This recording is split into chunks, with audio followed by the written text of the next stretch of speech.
Good morning, everyone. Dear colleagues, it is a pleasure to be with you at this inspiring meeting.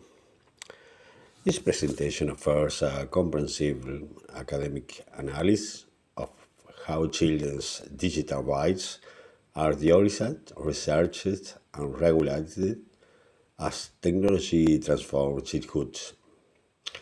It asks the 1989 Convention of the Rights of the Child, draft for an analogous words, can be reinterpreted to address artificial intelligence recommendation algorithms and the platforms that now mediate much of children's daily experience.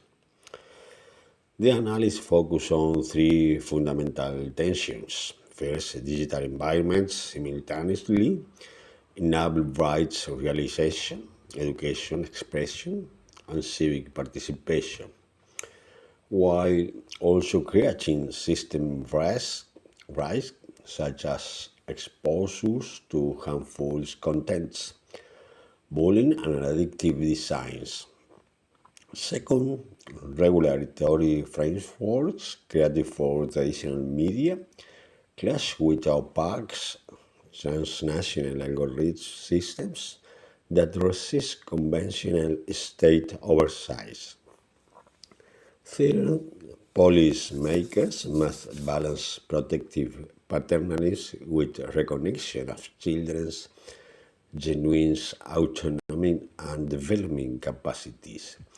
A balance complicated by the facts that risks and opportunity are often two sides of the same technological coin, rather than separate categories. Empirically, we draw on starting findings.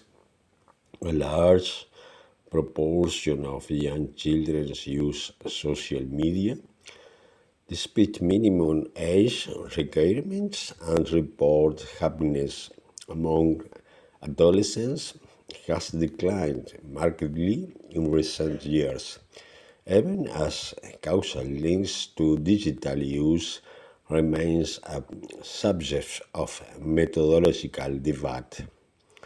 This presentation traces five successive waves of research from early studies on media effects and treated children as passive recipients, thought cultural studies that emphasize young people's agency to contemporary attention to algorithmic powers and generative artificial intelligence.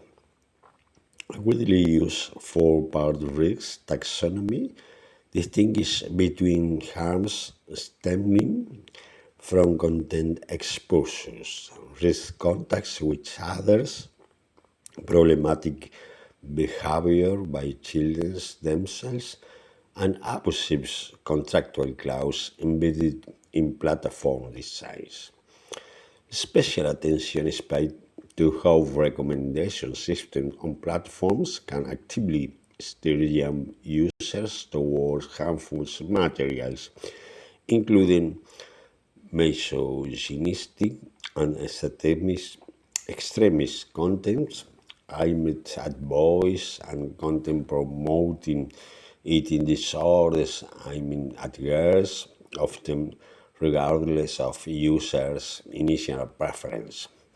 Generative artificial intelligence also introduced new threats such as synthetic image abuse and combination chatbots capable of establishing emotionally manipulative pseudo relationships with minors.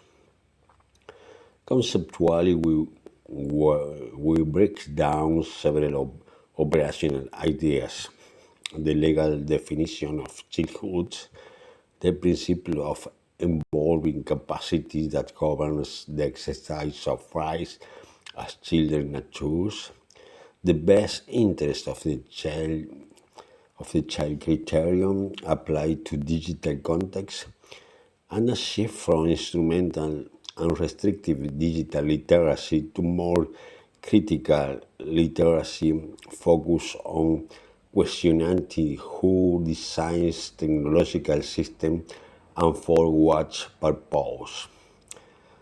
We also present an 11 principal frameworks called children's rights by designs, arguing that safeguards should be built into the architecture of platforms and business models from the outset rather than added later, in the same ways that safety standards are integrated into the designs of physical products for children.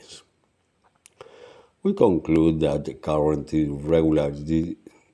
regulatory response, including the recent digital safety instrument of the European Union and AQ and Ireland, and the 2021 United Nations General Comment of Children's Rights in Digital Environment, remain fragmented and largely reactive. It advocates for greater international cooperation, privacy-preserving age verification, educational integrate into critical digital literacy, and binding rather than voluntary design mandates, arguing that children's digital rights requires sustainable and involving governance rather than a single fixed regulatory solution. This is the end. Thank you very much for your attention.